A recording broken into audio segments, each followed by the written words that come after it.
I think so many things have gone poorly in my life that it doesn't scare me to do something wrong now. And I think that's the one thing that people rob themselves of. The fear from taking a step forward is what is preventing us from making mistakes that we actually learn faster from mistakes than we do from somebody teaching it to us. This podcast is sponsored by Engineered Tax Services, a subsidiary of Engineered Advisory, whose goal is to support CPAs and their clients to achieve the highest and best use of time and resources. ETS offers specialty tax services and incentives, which help expand your capabilities and ensure that your clients are paying only what is required in taxes and nothing more. To learn more about Engineered Tax Services, go to engineeredtaxservices.com and mention the Healthy, Wealthy, and Wise podcast to receive project discounts and a free CPA partnership ebook.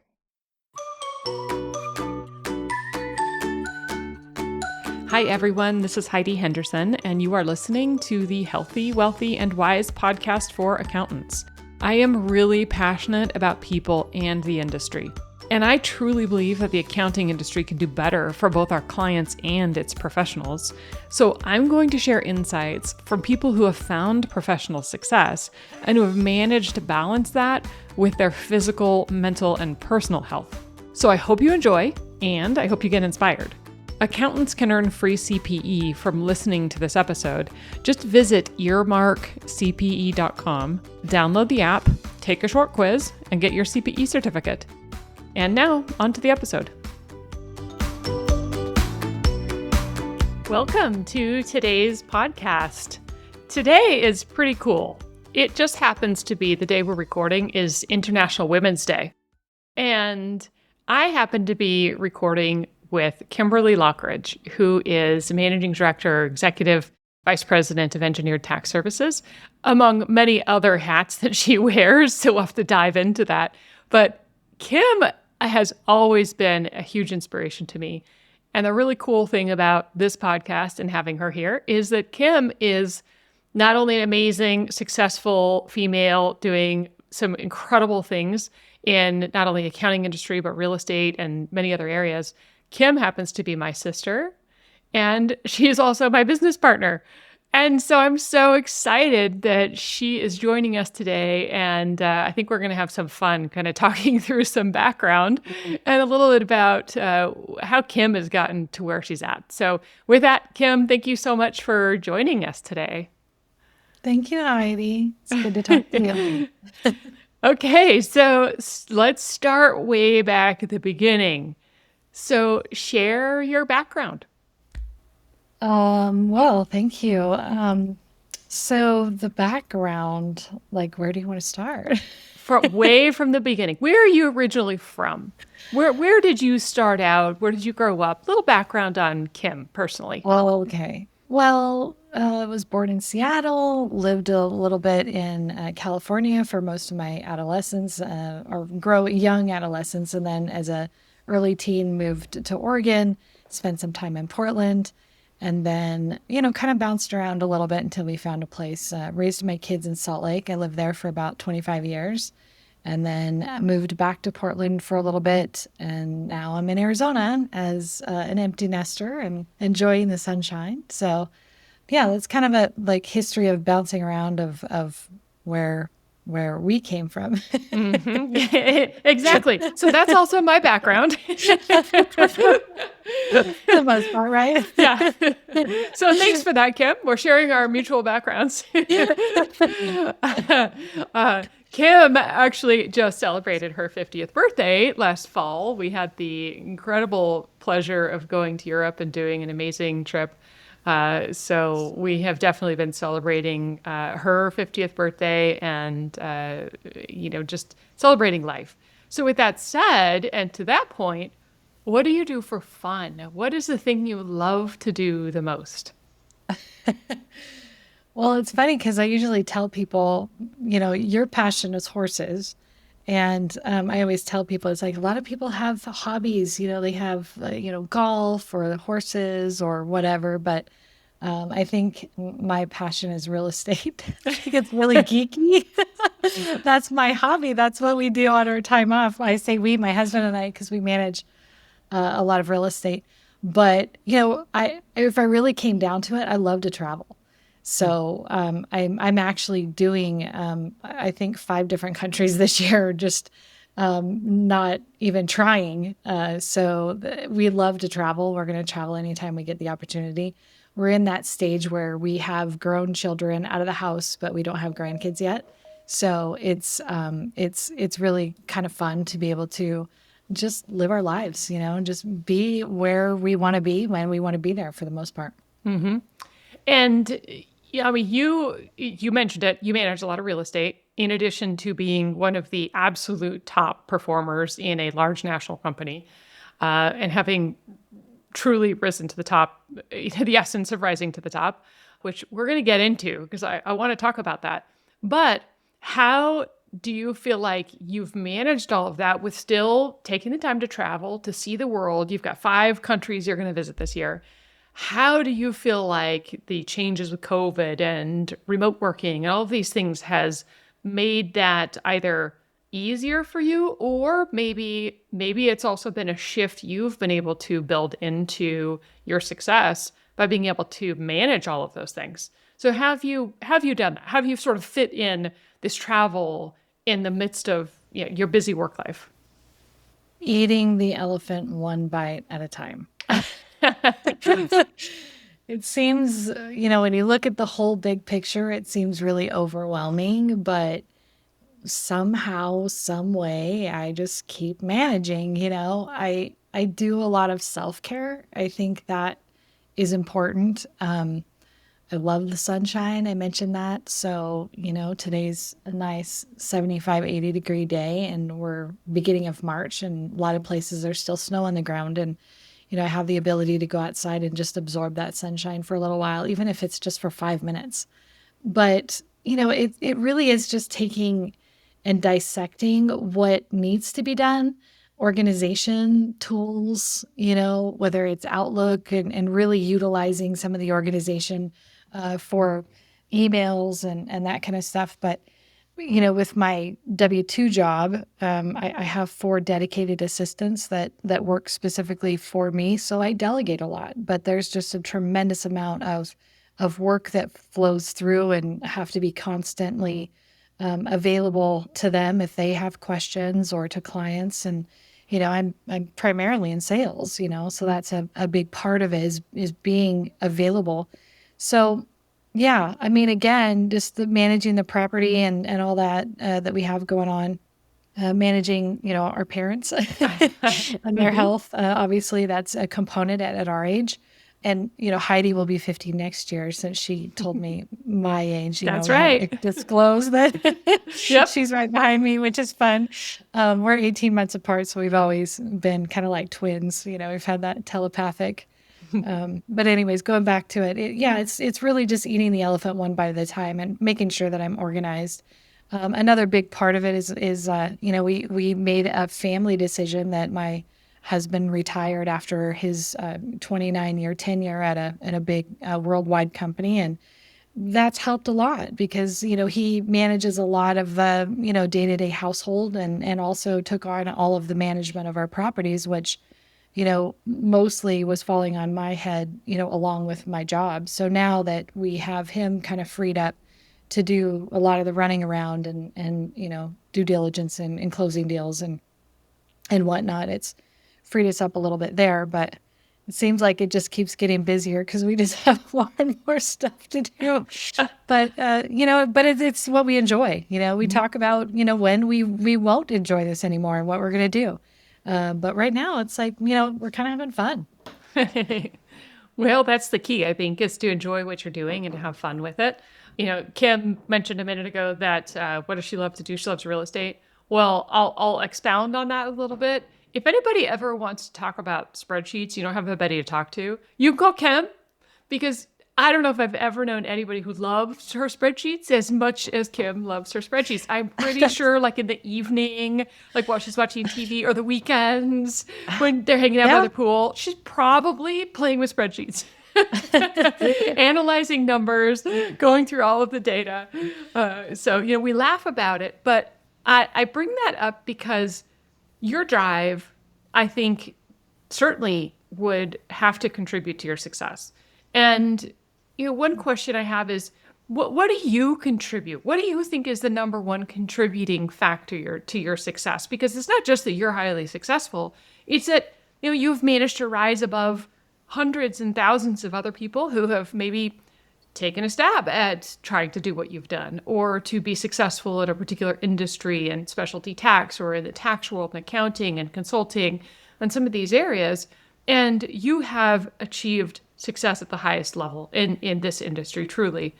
And so what would you contribute that to as one of the number one factors?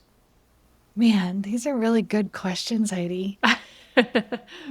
No pressure. You're not in the hot seat or Yeah. anything.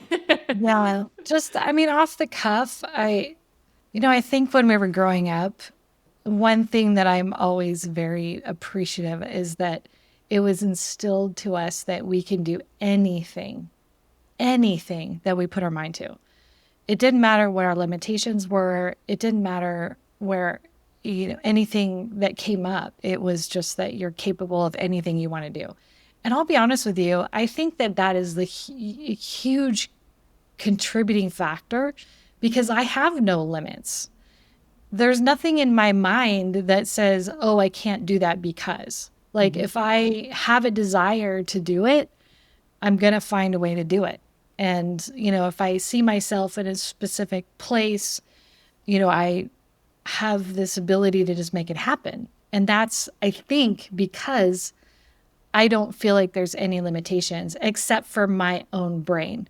So as we're growing up and mom is telling us this, and, dad too, to a certain point, it was always told you can do whatever you want to, can't never did anything. That was a household term that, oh, I can't do that, can't never did anything. And it was brainwashed into our brains. It was just embedded into us. And, I actually took that and raised my kids the same way. And I feel like that, that mentality is a huge part of what the basis to what made me successful. You can bring in organization, you can bring in, whatever else, dedication, motivation, any of that stuff. But I really think it was a lack of limitation. There's no limits to what I feel like I'm capable of doing. And I've been able to prove that to myself and people around me. I would agree that that you are one of the most driven people, that doesn't view failure the same, or I think even have some of the same fears. I tend to be more conservative and look at or overanalyze things to the fear extent, which can hold people back. So then as you've continued sort of this rise, you're successful in your W-2 job, engineered tax services, you're consulting with clients all over the country, being incredibly successful. You then begin to branch out into other areas and other businesses, and then into real estate. Now, I do want to get into the real estate stuff in a few minutes. But what do you think continues to push? Once you reach a certain level, where is the drive that keeps pushing you for more? I'm curious. Well, I think that's a great question too. Where does the drive? What keeps me motivated? Yeah, because I mean, I could quit tomorrow, you know that, but I think it's because I love what I do. And so it's like the cash flow and the finances, that's all just a side benefit because I'm doing what I love. And everybody says that. It's so cliche. It's like do what you love and you never work another day in your life. And I hear that.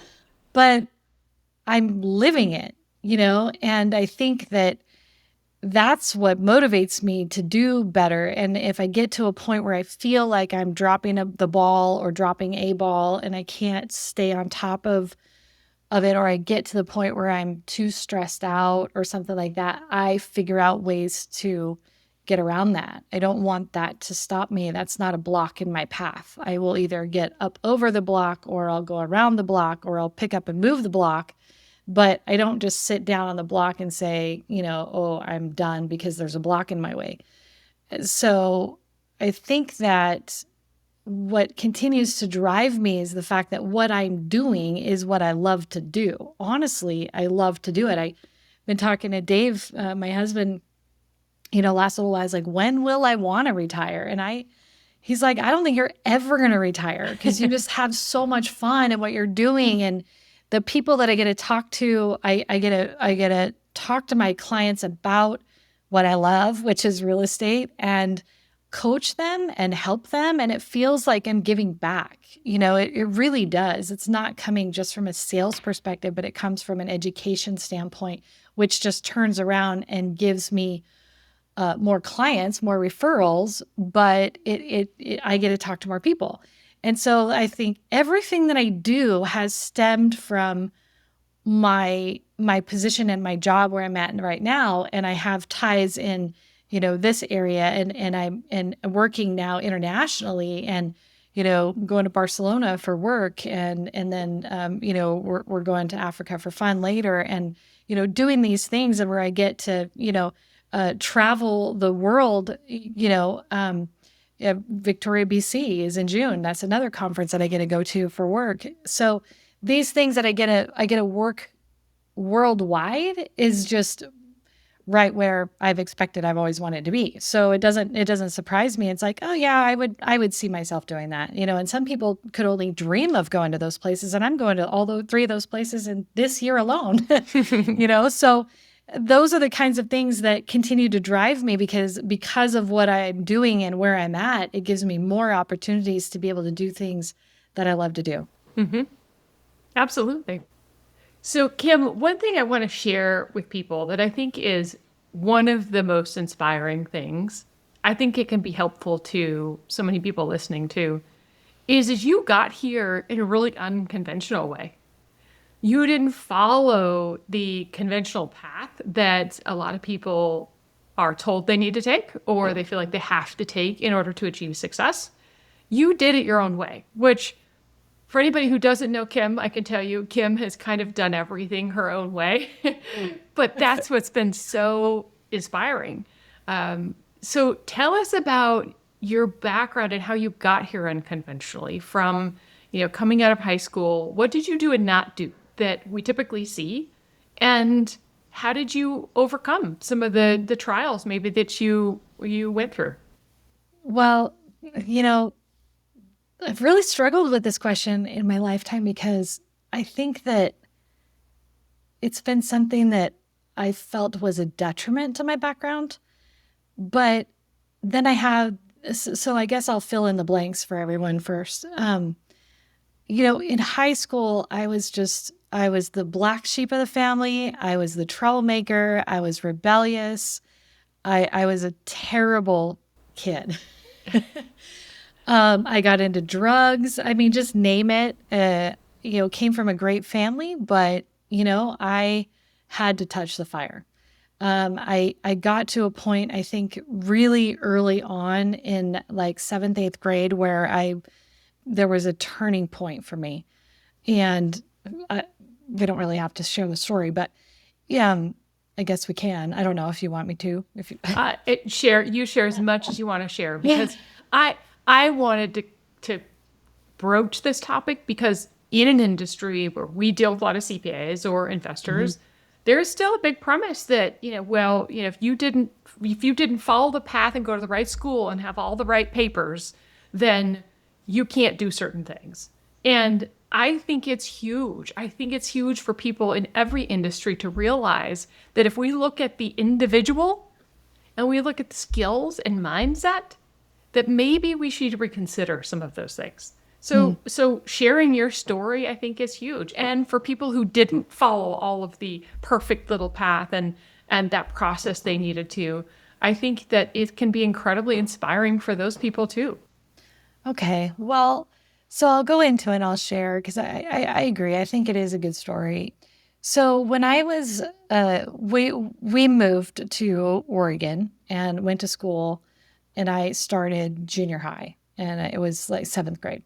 and everything was fine. And it was like a new kid, and I was really popular, and you get all the kids, I was seventh grade, but, um, and there was this one kid in sixth grade that just made fun of me relentlessly. And they would call it bullying today, but it's making fun, right? So call it whatever you want to. But this kid, he was younger than me, he was shorter than me. But what happened was, actually, he was 2 grades below me. So I went to, we had the summer after the seventh grade year, and I literally grew about 12 inches in a summer between my seventh and eighth grade year. And I went to eighth grade as a 6'2" adolescent, basically, in eighth grade. And what is that? 13, 12, 13, 14 years old, somewhere in there. But anyways, so grew quickly. And when I went back to school in eighth grade, like nobody even knew who I was. It was like I was starting as a new kid all over again. And this little eighth grader at the very beginning of the eighth grade year, he was just relentless. And I would go home every night and I would just cry in my pillow. Mom would lay there and rub my back. And, just he would make fun of me, he'd call me stupid names, Jolly Green Giant, and just ridiculous, and get everybody else in on this. And it was terrible as a kid. Yeah, everybody gets, I think, teased or bullied at some point. I think it's just kids are cruel. But it was very detrimental. I went home, and this would happen like all year round, all year long. He just was relentless, and it was every day, and it was brutal. And, I'd go home and my mom would be like, just turn the other cheek, and all the great things that moms say. And they rub your back and they hold you and tell you everything's going to be okay. And that, she would always say, you're going to be this, ugly duckling that grows up to be this beautiful swan. And, all these things, you're going to love it when you're older, that you're tall, and just all these things that you should be telling your kids when you're a mother. And, and it was just like, oh, I just want to punch him. I just want, this. And she's like, no, just turn the other cheek and everything will be okay. And, God will be there with you, and, yada, yada. So it was a long time. And there was this one day I went to school, and it was early in the morning, and he was at the bottom of this long staircase, and he was clear across the cafeteria. And I was walking through where they had like breakfast and stuff. And, he saw me coming from clear across the cafeteria, and he just screams like, Jolly Green Giant. And that moment, something in me broke, literally just broke. I threw my backpack off my shoulder and I went into a complete and utter sprint as fast as I could, as fast as I've ever ran in my entire life. And by the time I got across the cafeteria and up this huge flight of stairs, he was at the top of the stairs. That's how fast it was. And he saw me coming. He saw me drop my backpack. And I got to the top of the stairs, and I grabbed him by the back of his sweatshirt, and I flipped him around. I threw him up against the wall, and I punched him. And his nose just blew up. I mean, blood was just streaming off of his face. And I was mortified, like, oh my God, I just hurt somebody, right? But it was like, it just broke. It literally broke me. And I was standing there, and then I was like, didn't know what to do. So I just walked away. I literally just shattered his face and walked away. And he had blood all over his clothes, and he didn't say anything to anybody. He just went to class. And of course, he's covered in blood. And so everybody's asking him, but he didn't want to tell anybody that he got hit by a girl. So he's basically hiding in the corner until people start talking. And of course, news travels very fast. And I'm in homeroom, and he's in a different homeroom. And of course, we get called to the office, and they're asking what happened. And I just told them, I was like, I'm done. I'm done with him, Well, he got 3 days of detention, and I got 1 day of detention, and they called our parents and whatnot, and I kind of got in trouble. But it was very interesting, because that was my turning point. And the reason it was my turning point is because at that moment, I realized, first of all, after that happened, he never said another word to me again, ever. And it was never spoken. We never had a conversation about it. It wasn't like, yeah, later we became friends. No, we never spoke about this again. Like, people would hear about it and know. But what was interesting is I learned at that moment, right, wrong, or indifferent, that my mother didn't know anything. God doesn't have anything to do with it. And I'm taking matters into my own hands. And as soon as I do, things actually change. And so, I became a very rebellious person because whatever my mom said to me, I didn't believe her, unfortunately, And I was like, screw you. You don't know what you're talking about. I'm going to live my own life. I'm going to figure it out on my own. I don't care how much it hurts. I'm going to touch the fire to figure out what you're saying is either true or not true. And that began my, adolescence, 14, 15, 16, 17, 18, 19 years old of just struggling through life because my parents didn't know anything. um, and so, yeah, it's like go to college, don't go to college, wasn't sure what I wanted to do. I really, really struggled with school in its traditional way. I have somewhat of photographic memory when it comes to numbers. And so I could memorize. Everybody in the whole family would call me for phone numbers because I would just rattle them off. I would rattle off, credit card numbers, social security numbers, calculations. And I've always been that way. And so I felt like, I always really was good at math, but I hated it. So I really didn't know what I wanted to do. And as soon as they put a dollar sign in front of those numbers, it was like the whole world opened up. And I found my calling. Like, this is it. I got to do something with dollars, with money. And so accounting and finance, and I went to, a PCC, because I was so rebellious, and I actually moved out when I was 15 years old. Got myself into some trouble there with a boyfriend who kind of beat me up for about 3 or 4 years. And that was a whole different life. But, ultimately, I didn't really have the finances, the means, the knowledge of how to go about going to college. And I didn't want to go to college. I was like, I am so sick of school. And I just learned. I learned everything I could potentially learn as quickly as I could learn it in my own way. And that was before the internet. So I was just devouring whatever I could. I went to school fast. I went through education, I guess, fast in the sense of, University of Hard Knocks.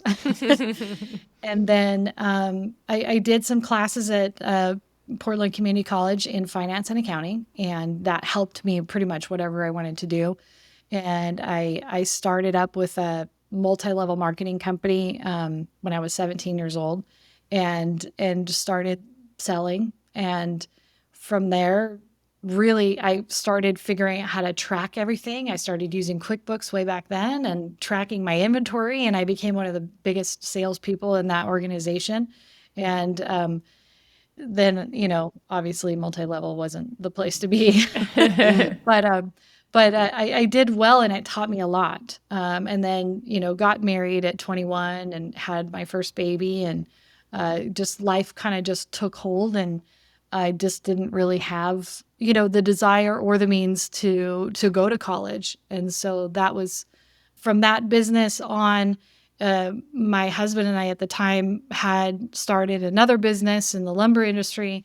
And then we also, wanted to diversify a little bit. So we started, another company that just kind of came to us. So we did some stuff in the custom car business and window tinting and a car stereo store. And we just started being entrepreneurs. And from there, it just kind of progressed. And when you understand and learn how to manage finances in a business, essentially you can take that knowledge and do anything. It doesn't matter really what it is because you have this base knowledge, and that's kind of how I looked at it. So that's kind of my untraditional way of coming about, upbringing and kind of bringing me to where I am now.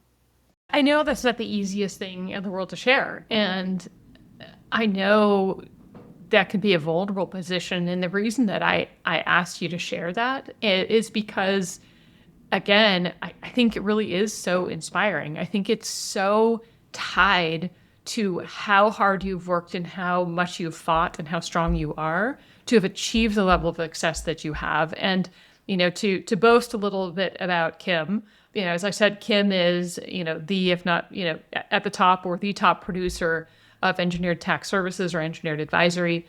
She is consulting with CPA firms across the entire country and thousands of real estate investors to consult with real estate investing and how to grow their portfolios and how to give them advice on continuing to expand that, as she has become very successful in that space. And one of the most knowledgeable people you could ever talk to on tax incentives that relate to real estate, research and development credits, all of these incentives, and truly understanding these areas of the code, I would say, to the extent of the top experts with any of the firms you could possibly work with, and more successful in that sense.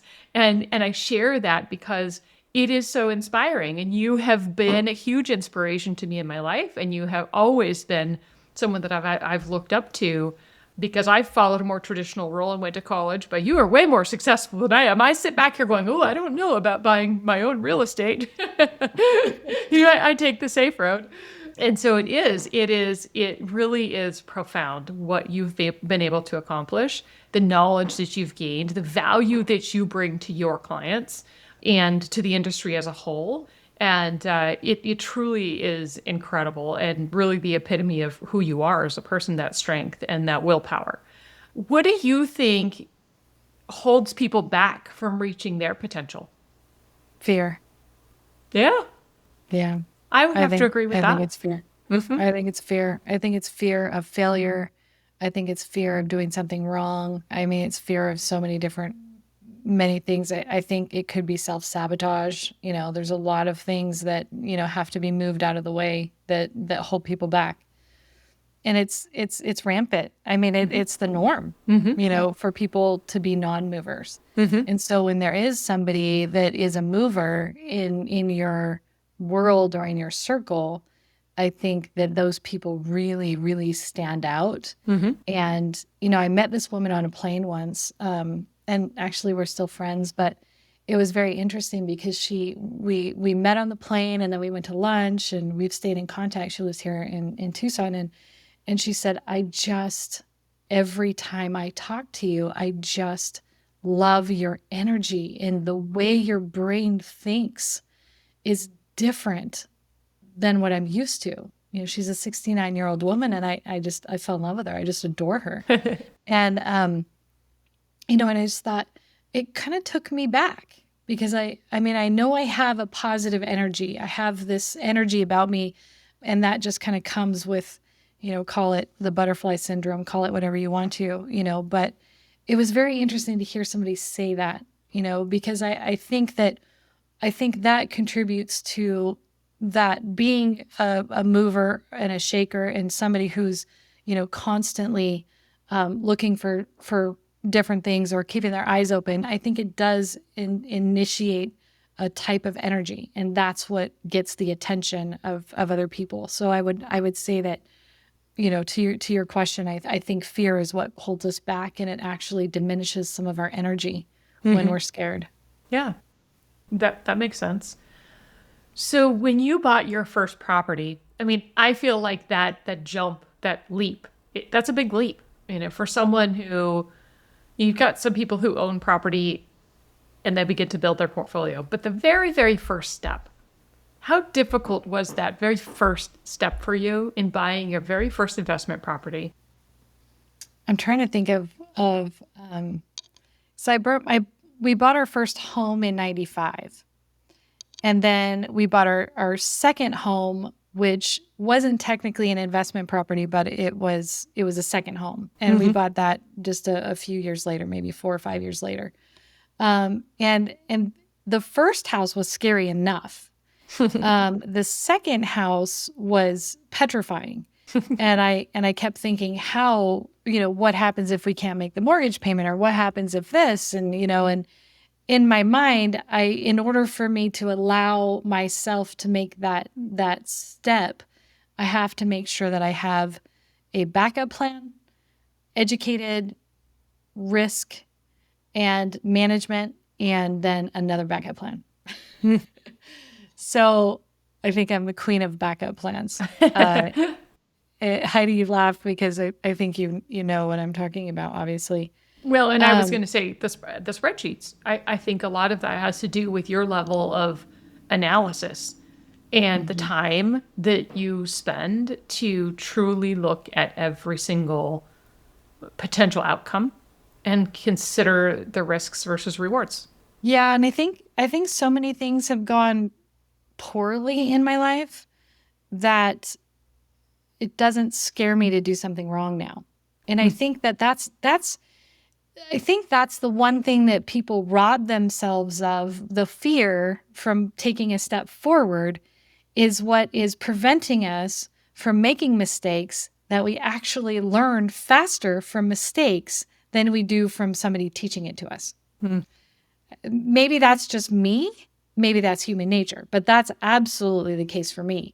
I have proven to myself that I have learned way more than any school could ever teach me in making mistakes than to just sitting through and kind of reading and trying to absorb a book or a Mm. teacher. I have to experience it, hence the touching the fire, you know? But I think that also that way of learning for me probably wouldn't have catapulted me the way that it has doing it the wrong way, call it, you know. So yeah, I think that making mistakes is a big factor in learning. And so I would go through, and even today is I'm going to start small. If this is a mistake, it won't be the end of me, right? And Mhm. so I was like, if this decision goes poorly, will it be the end of me, or will I be able to stand back up and move on, you know? And then I weigh how bad will this set me back? Yeah. Whether it's financially or any other, it doesn't matter. You're like, how bad, if this is a mistake, how bad will this really be? So I play out the worst case scenario. I Mm. play out the what ifs on the positive side, and I play out the what ifs on the negative side. Mhm. Risk versus reward. And then, then I make it a calculated risk decision based on that. Well, I remember years ago you had told me you were reading a book called Feel the Fear and Do It Anyway. And it reminds me of that, where, if we're going to be fearful, then we need to consider both sides, both the other side of failure, as well as if it doesn't fail and we are successful, then also consider the results of that, which are not always as bad as maybe we think they might be. So, with that, what is one of the biggest failures in your career or your past success that you faced? And how did you learn from that or overcome it? Biggest failures, perceived failures or actual failures? Probably either one. um, I don't, man, that's a really great question. So I was married for about 15 years and had my three daughters, which was never a mistake, and that will never be anything because I just adore my daughters. But their dad, I don't want to call him a mistake either, but there's question of whether that was the right decision or not. And now that it's over, of course, you can't go back, you can't change it, and it's all in hindsight. But being married for that long, and at the time that our divorce dissolves, my youngest daughter, it started when I was 6 months pregnant with her, and then it went to a divorce when she was 2.5. And I think that that perceived failure was another turning point in my life to I can either lay down and die and go on welfare because we had no support, or I can pull up my big girl pants and really get to work. And there were, countless times that I was close to losing my house, and difficulties, with my businesses and really struggling. And it was a turning point. What came from that was, again, the perception of failure and saying, well, if I can do that and I can get through that, then I can get through anything. And that motivation and then of course where I'm at kind of just fell in my lap. It just happened. But again, it was one of those choices that I had made that do I go take this route or do I take that route? If I take this route, and of course you go back and forth between what you should do and what you shouldn't do, and you don't have a crystal ball. But I think out of that, again, in that stage of my life, after having, 3 young children and, a failed marriage after 15 years, was another turning point for me that turned into something beautiful and positive. I think I blossomed into who I am today more so because of that than really anything else in my life. And so, again, I go back to the butterfly syndrome and the story. For those of you that don't know, you have a butterfly in a cocoon, and somebody comes by and says, "Oh, I'm seeing this butterfly is really struggling to get out of the cocoon." And they cut the cocoon open, and there's this, butterfly that's basically paralyzed and not able to fly away, and no color and dead and just not doing well, and that's because when you cut the cocoon open, the colors and the strength of the butterfly to carry them through life comes from the struggle coming out of the cocoon. If you cut the cocoon open, they cannot progress. They don't have the bright colors. They don't have the strength to actually carry them, and they actually die. And so, the butterfly syndrome, right? If that's true with insects, and I have a butterfly tattoo because of that. But because of that struggle, I think it is put me on a path to where I am today, and it just happens to be a very successful one. Absolutely. So now with managing other people, how are you able to kind of carry some of these lessons forward to people that you work with, people that you manage or lead? What are the I think tools that you feel like you've been able to bring and mentor others? I'll be honest, I think the managing people side of me, even though I've been an entrepreneur all these years, that's the one thing that I struggle with the most. I have in the past gotten frustrated. I didn't come through corporate America, right? So going into things that are traditional, managing people and that kind of stuff, I kind of had to learn that on my own too. I didn't come up from that. And reading books on management and leadership and those types of things, has helped a lot. But I think that through my successes, one thing about myself is that, I'm very transparent, and I think I'm willing to share my experiences and how I got to where I was, and not in a braggy way, but to help other people or make them realize that if you're feeling, like you're lagging, or you're feeling like you're not quite getting it, that there's hope. It's okay to be that way. It's just we need to make sure and tap into the resources and teach them, help them tap into those resources instead of giving them. It's teaching a man how to fish rather than handing him fish. So I'm kind of hard on the people that I manage. I want to be available to them, but when they ask me a question, and I've done this with my kids too, it's like they ask me a question, and most of the time my answer to that is, if I wasn't here or if I was unavailable, how would you get the answer to this? Because I want them to tap into their resources. I want to contribute to their not giving them the answer, but giving them the resources to find the answers, because that's what I did. I didn't have anyone handing me the answers. And even if they did hand me the answers, I still had to go touch the fire to make sure that the fire was hot. so I'm going to go experience it, by howdy. So, I think my management part of it, now that I manage, a lot of people, it has helped. My experience has helped them in the fact that I just kind of want to teach them how to fish rather than giving them fish. And sometimes people can't handle that. They want the answers, I mean, you experience that. So, yeah. Yeah. I mean, being a manager and a leader certainly is a completely different dynamic and definitely changes that. What's the biggest thing you've learned from managing other people? What has it taught you? Patience. As if having kids and raising kids wasn't enough, huh? Yeah, that's right. Yeah. Patience. Patience is a good one. I can't react the way that I want to. with people. With your kids, you can react, and then they're gonna know you love them anyways, and they're gonna love See, you anyway. I find that incredibly surprising. Because if I reacted the way I wanted to with my kids, I don't know. I think we'd have issues.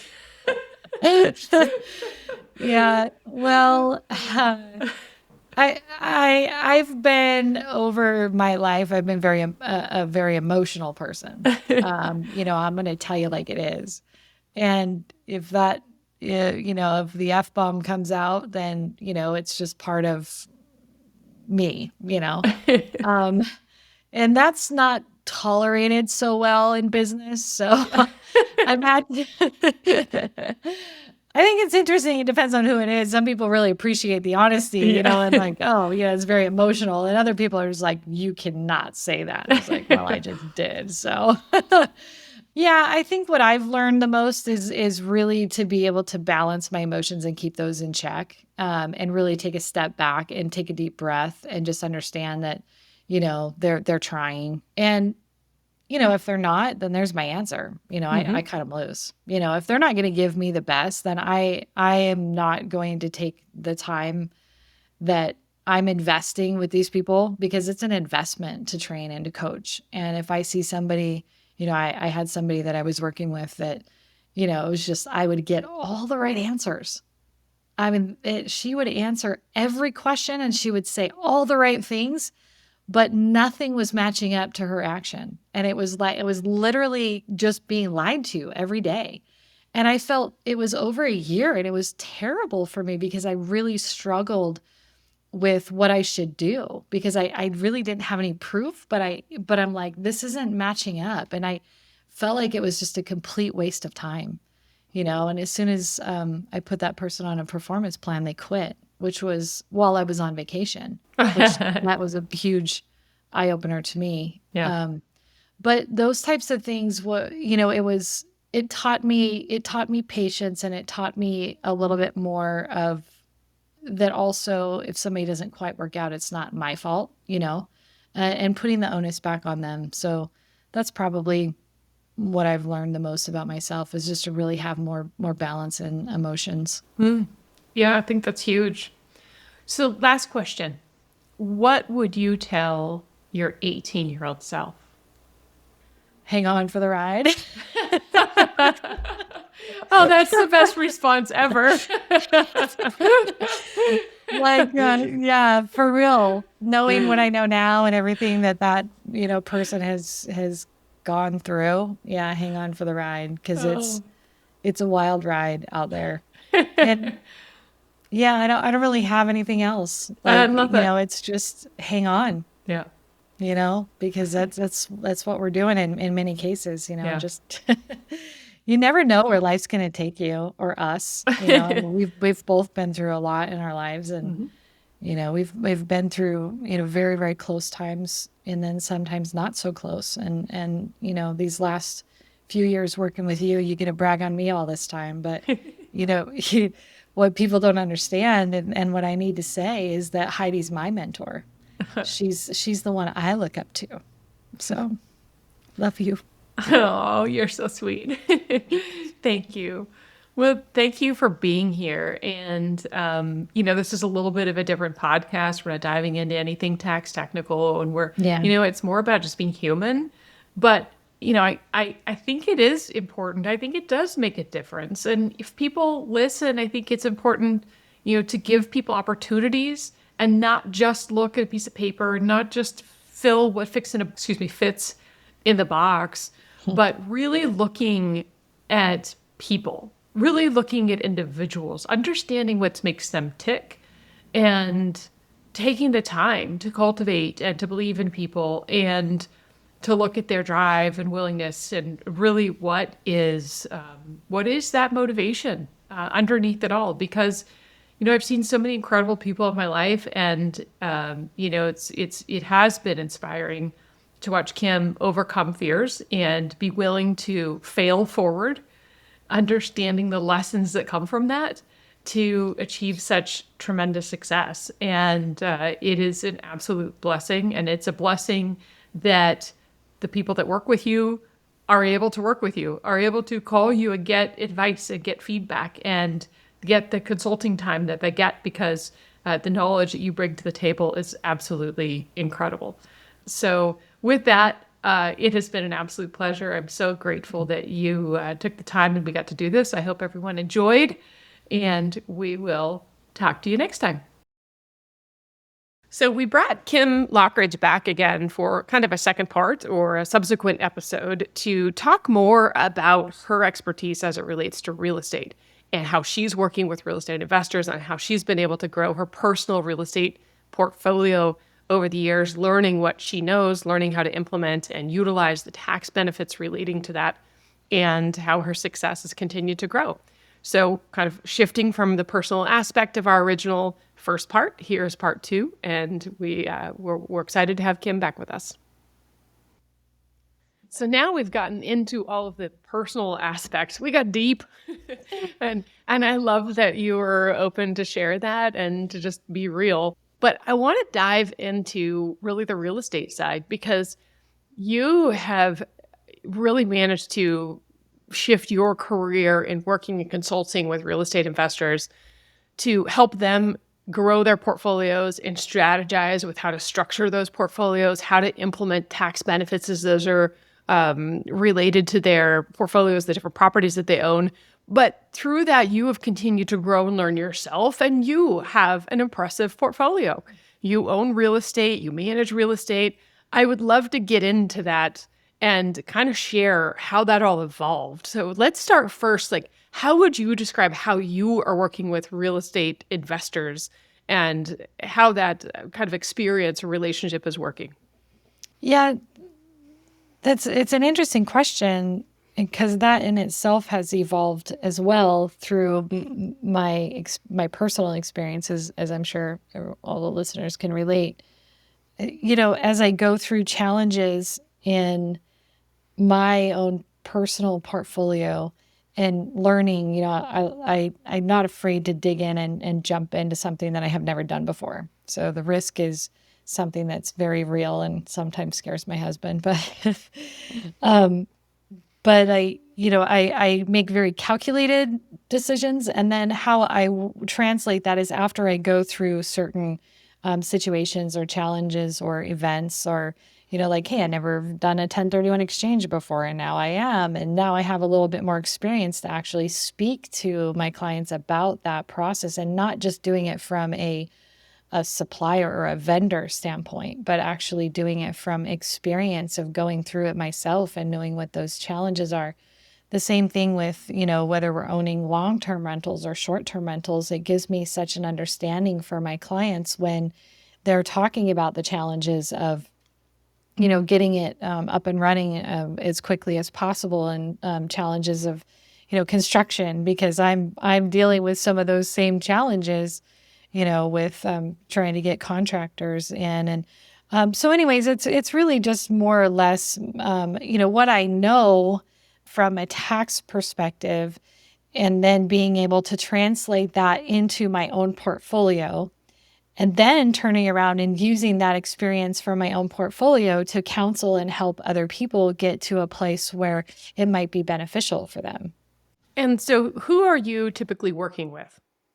Anyone who owns real estate, for the most part, real estate or businesses. The consulting work that, I call it consulting work. We do obviously cost segregation and once every 90 studies energy research and development. So there's a lot of components to working with clients, but it's specifically on the real estate side, working with REITs, and larger GPs, and in maybe a board position or consulting position.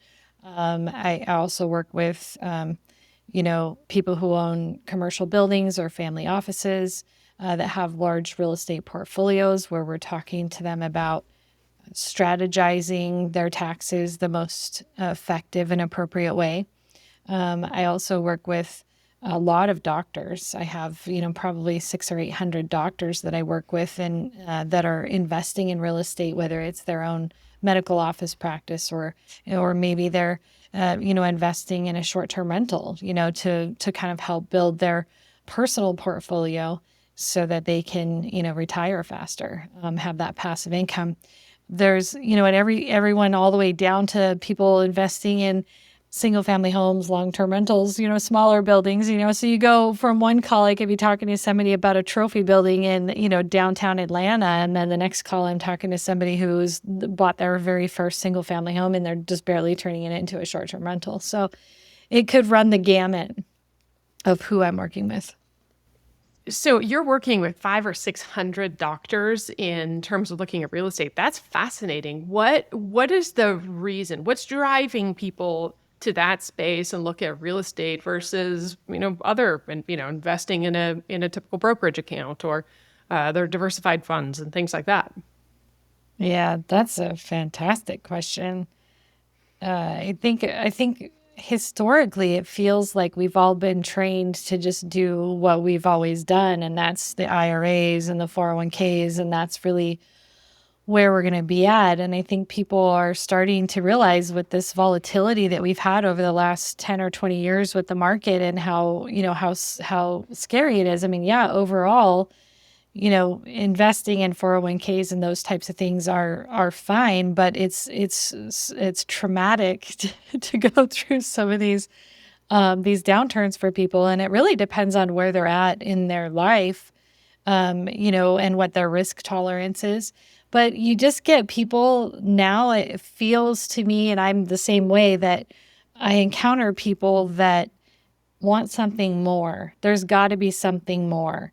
And when you have maybe somebody who's classified as a high income earner or a high income family, and they have some expendable cash or some excess, it doesn't feel right, especially there's limits on 401k contributions and limits on IRAs. And, the question is, what else can I do? I think there's a statistic that 90 some odd percent of all billionaires own real estate.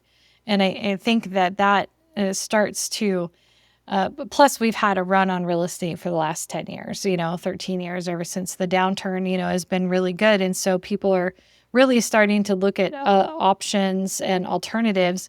And I think that with the Tax Cuts and Jobs Act in 2017 that brought about the extra bonus depreciation, really incentivized a lot. And people started realizing that there's definitely other things you can do. And as that information starts to spread like wildfire, specifically in that short-term rental market, and how, folks that, two, income earners and W-2s, that they can manage a short-term rental and be able to qualify under the material participation rules and still be able to offset, using bonus depreciation. It's a tactic, it's a strategy that has kind of hit mainstream, whereas before 2017, it was really just what some of the larger real estate owners and operators would be interested in or aware of. And now it's kind of hitting mainstream, where you start seeing, people that are just have a couple rentals, single family home rental properties, doing these types of strategies. And I think there is something to be said for investing in alternative type things. And real estate is scary for some people, right? But I think it feels to me like it's getting less scary, and more mainstream. Well, there's so much content out there, but we have all these real estate gurus, and there's these bigger pockets, and there's these rich dad, poor dad followings, and all these different groups that are really coaching people on how to jump into real estate, how to become a real estate investor. One thing that I find fascinating is, one particular client that I always think about, because I remember talking to him probably 8 or 9 years ago for the first time. We had a long conversation. We were talking about material participation, passive versus active rules, bonus depreciation, a number of different things. And he was buying his very first rental property. And today he is very successful. He actually manages a number of different syndicated funds. I think he actually owns himself thousands and thousands of units across the country. and he manages even more than that in some very large multifamily projects in a relatively short period of time. I mean, 7, 8 years, he's gone from literally his very first venture in a single family rental house to owning thousands of units. It's been fascinating to watch that process. Um, and I agree. I think there's been a big shift in seeing a lot of these individuals start to understand how they can deploy that and generate passive income and have that. When you're working with clients, how have you seen changes? I mean, it seems like there's a shift in material participation as it relates to short-term versus long-term rentals. And also now everybody's into buying short-term rental properties. Why is that? What's the benefit to having a short-term rental versus long-term, and why we see such an increase in that activity? Yeah, I think it is like a perfect storm. Being in the market and even kind of before short-term rentals were popular, I started a short-term rental back in 2012. And that was kind of my first, well, actually it was before that, but that was when I actually bought a property specifically for a short-term rental. And so I think I probably started it in 2011, and that was quite a while ago before people ever even knew what Airbnb was, or basically just getting acquainted with it. And, and then they've been an industry upsetter, or a disruptor as a whole. I think over the years, what we have seen is that, the rules around it have changed. Tax rules have kind of caught up with, uh, you know, the market and what's actually happening. And we have these rules, as mentioned before, where if you have a job, a W-2 job, typically if you're investing in long-term rentals, you have this separation between your active income and passive income, and long-term rentals fall into that passive classification. What's interesting about short-term rentals is if you are managing them yourself, and there's a criteria to meet, a material participation. But if you meet that material participation, not only do you shift that income to active income, but then you layer that on with depreciation, cost segregation, and then bonus depreciation. It creates this massive tax planning strategy that people are just discovering, and it's hit the market like wildfire, where people are, like you said, consulting on these types of strategies and letting people know what is out there and what's available to them. So what happened was a lot of the long-term rentals, I think you've got a perfect storm in the fact that you have the tax changes. You have, Airbnb and VRBO platforms coming in to make it very easy for one to manage their own property using those platforms. And then you have long-term rentals that are passive, but even beyond that, you start having restrictions in certain areas where you have rent control, and you have restrictions in being able to rent. And then these, going through COVID, the favorable, tenant favorable laws that, leave the landlord completely hanging. And people are like, screw that. I am not going to put myself in that position and get stuck with people that can't pay rent. And then it's my responsibility and I'm footing the bill. And so, then you had that happen to where you had people shifting their long-term rentals over to short-term rentals. And then they blew up because there was not very many of them on the market. So then you take that one step further and you start realizing that as a whole, there are so many long-term rentals that are being removed from the market because they're being turned into short-term. And, homeowners, landlords, or short-term rental owners are making way more money. I'll give you an example. Just one of my properties, I could, easily rent it out for, probably $2,200 a month. But in Airbnb, my average is somewhere in the neighborhood of 4,500 a month, right? So when you start posing those numbers, and yeah, I'd have to furnish it, and yeah, I'd have to pay utilities where I don't in a long term. There are a lot of other things that can be done. So then you start to see this trend, or this macro across the country, call it a fad, call it a phase, call it whatever you want. But, you know, Mhm. long-term rentals being taken off the market. Then there's a housing shortage, right? Which is, I think, is a direct relation to how many properties are being put on short-term rentals. And then from there, you have, you know, the restrictions. And so now we've got people going in and building mass amounts of multifamily, right? So now you start to see the trends when we're in the industry that we're in, because we work nationwide, and we start seeing this everywhere. So I think taxes are driving this. What's going to happen as these types of incentives starts to diminish and bonus depreciation starts to sunset and go away? How that is going to impact the real estate market is going to be very interesting. And I myself am already to the point where I feel like that short-term rental market is. I mean, we run 5 Airbnbs, and so we're starting to feel that that short-term market is getting a little frothy. And, you know, now I'm actually considering shifting those properties in some areas back to short-term rent, or excuse me, long-term rentals, or traveling nurses or something like that. So it's very interesting to watch how it all transpires and how one thing or one sector can impact other parts of the industry. Yeah, absolutely. How the movements shift. So you talked briefly about short-term rentals versus long-term rentals and material participation. What is the difference between the two when we look at material participation?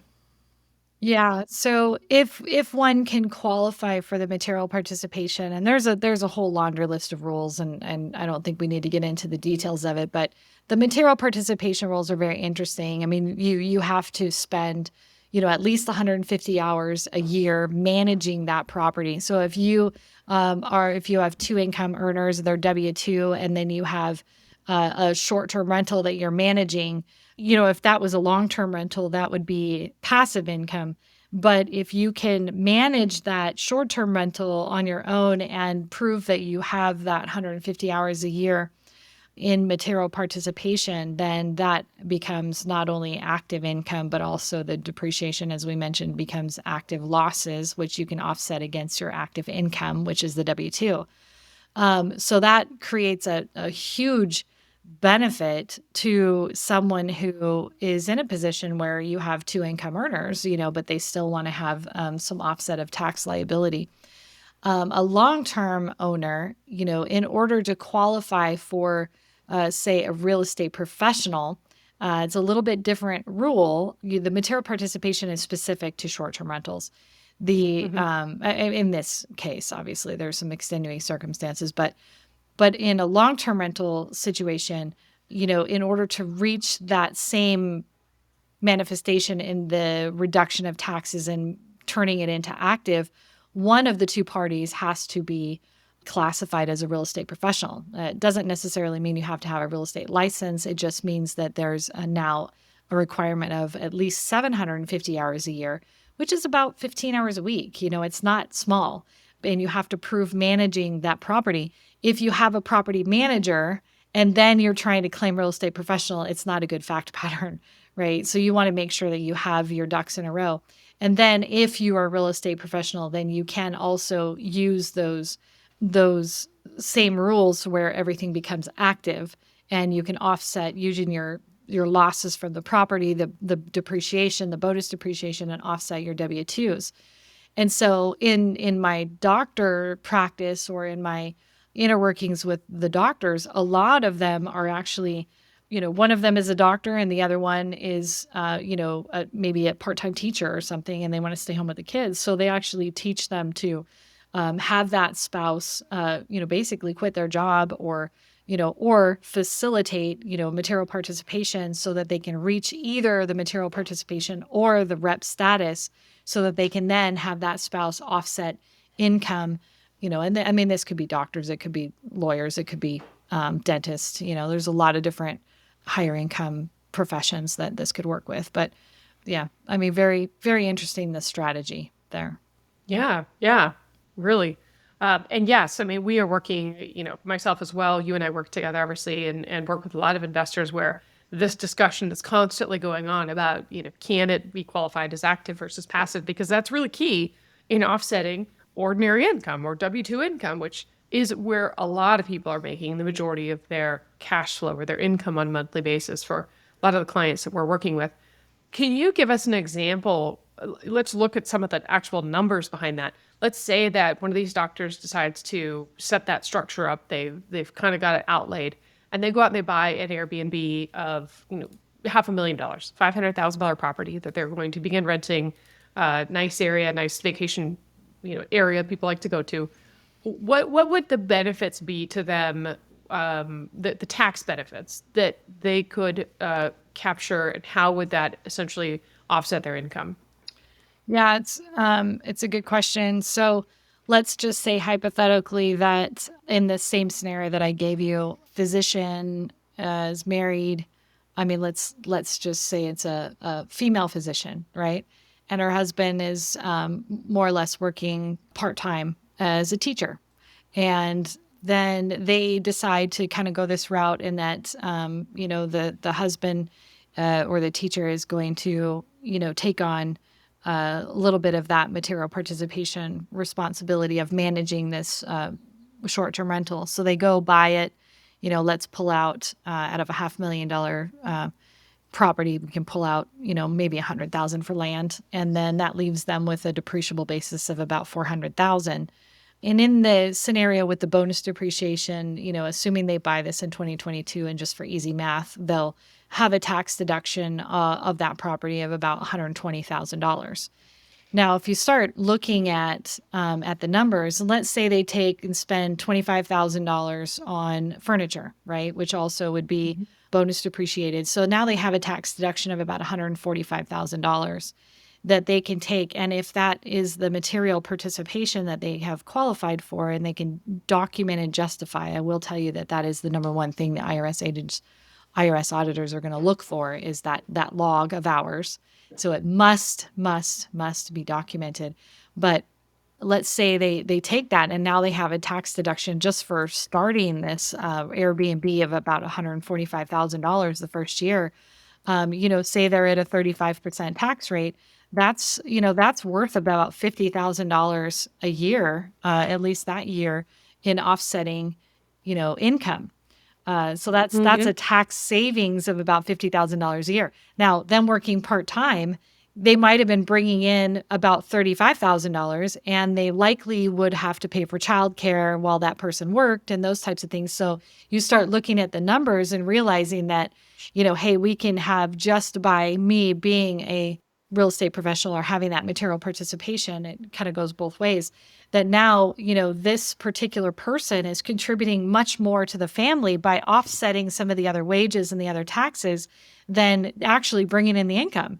Right. And so this is the model. Now, obviously, as bonus depreciation starts to diminish, this is going to be less impactful. But while we've had this since 2017, we've seen hundreds and hundreds, if not thousands of doctors in this circle building a portfolio of real estate that facilitates cash flow, whether it's passively or actively, in a situation that they could not have gotten there without it. Right.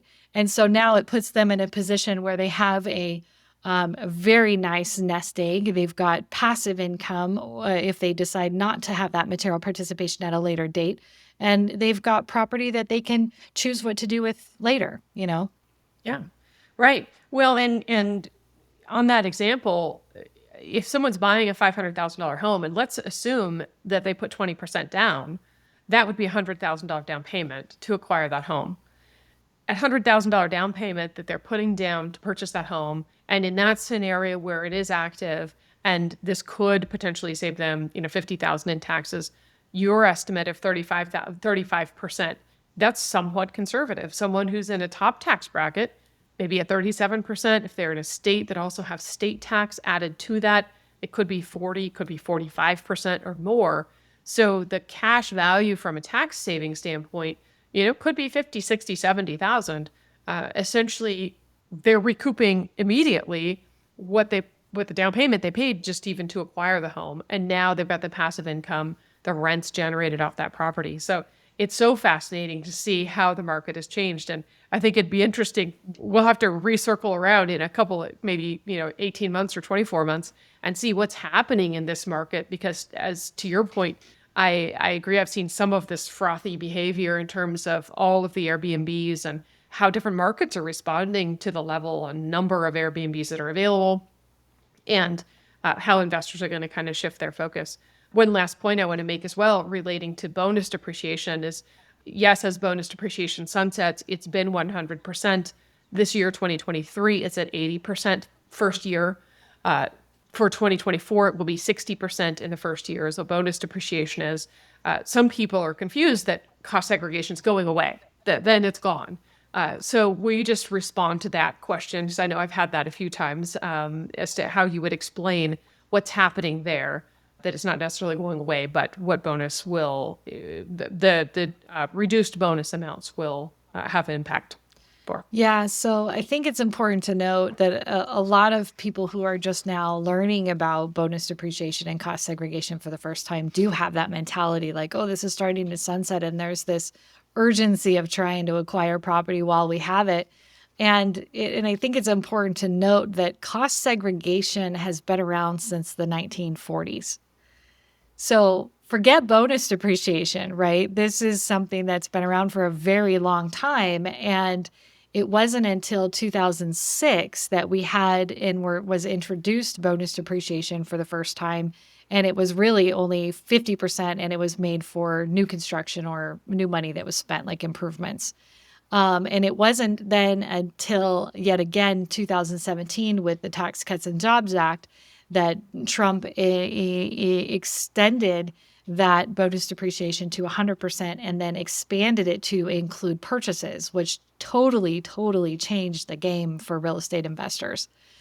And so going back, as we start to see the bonus depreciation begin to diminish and sunset, that just means that we're going back to our normal cost segregation rules.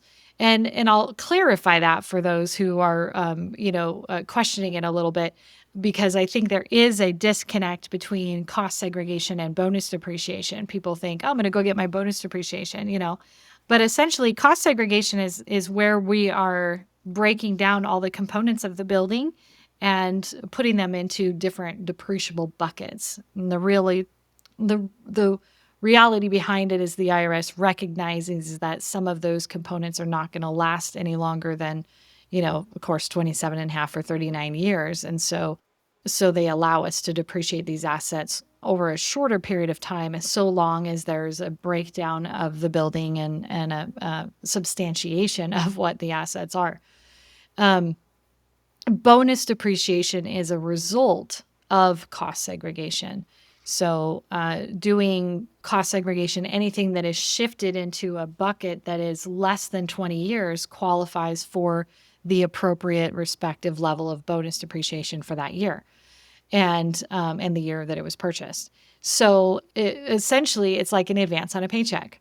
So you can start a job and say, hey, Mr. New Employer, I want you to pay me 5 years up front. And then, he says, okay, fine, here's your 5 years of pay up front. And then you quit your job in year 2. There's going to be some payback, right, of the last 3 years that you didn't fulfill your obligations. Bonus depreciation is basically the same thing. You're getting an advance on the depreciation, and that could and is creating this huge tax strategy that is beneficial to strategizing and setting up your taxes in a specific way. So it's a tool in the tool belt, right? But just because the bonus depreciation goes away doesn't mean it's all bad. It means that you're still segmenting those assets into faster class lives, 5 years or 15 years. And so it's important to differentiate those two things. And that's why, we don't see bonus depreciation, we don't see cost segregation going away as a whole. I mean, it's been around for decades, right? So. Yep. Yeah, absolutely. So how have you personally been able to utilize some of this stuff? I know that you mentioned you have 5 short-term rentals, but you have some other real estate as well. So how have you been able to personally apply some of the things you've learned working with investors, coaching other people, and building your own portfolio? Yeah, so it kind of started out small and then it just continued to grow from there. I haven't jumped into syndication, although I've had multiple people ask me to do that. I just don't feel like I have the time, to do that. But we one of the things I mean, I'll be very transparent that my husband was able to retire from his job, at 51 years old last year, and became basically full-time a real estate professional, in managing our real estate, which dramatically helps our family because of our situation, and we're able to achieve and to reach that real estate professional status. Whereas as we're now investing in so many other real estate deals, that it's exponential, compared to, I mean, his income was very high, but it's exponential now that we're able to strategize things a little bit differently. So we began obviously with long-term rentals, short-term rentals, and we've just been building. I think one of the things that my motto was, I'm never going to sell a property. I'm just going to move and keep it and rent it, and started that early. And of course, we've sold a couple along the way, but only for specific reasons. But then I started seeing trends in the market, and in 2019. Went to my husband and he thought I was out of my mind, but basically told him, I says, we need to buy a mobile home park because I'm starting to see these trends, and the benefits of this real estate is exponential. And so we bought a mobile home park, and the next year we bought another mobile home park, and those actually turned out very, very well for us. It was just a right timing in the market, and we basically bought them and sold them within each of them sold them within about a year, and basically made about $1 million on each one in about a year. And that posed another, if you take the bonus depreciation, then you turn around and sell the property. I took the advance on the paycheck, right? And now it'd be very easy for us to turn around and just do a 1031 exchange, and then we don't have to worry about that recapture to pay. But in this particular case, we decided to go, instead of doing a 1031 exchange, we went and bought a gas station. And then the gas station has really high bonus depreciation, and that was able to offset not only the gain but also the recapture on the mobile home park sale. And so we were able to kind of shift one to the other and still keep the benefits of the cost seg that we got up front, the advance on that paycheck, right? And so we also are investors in, about 14 cannabis warehouses, in the West, and I guess some in Massachusetts as well. And I'm on the board of a group doing that. So we kind of started investing in cannabis industry before it was cool. So that was kind of interesting, but it's done very well. Well, that's amazing. That's an amazing journey, how you've been able to transition from different sectors. Anyway, yeah, it's been amazing to see you be able to grow your own portfolio and to see that coincide with your ability to coach and work with other investors. So with that, thank you so much again for being a guest. I know it's been a long episode, but we had the amazing opportunity to dive into your personal background and then also learn more about your expertise as it relates to real estate and to tax incentives and how you're working with other clients all over the country. So thank you again, Kim, so much. It's been a pleasure, and we'll talk soon. Thank you, Heidi.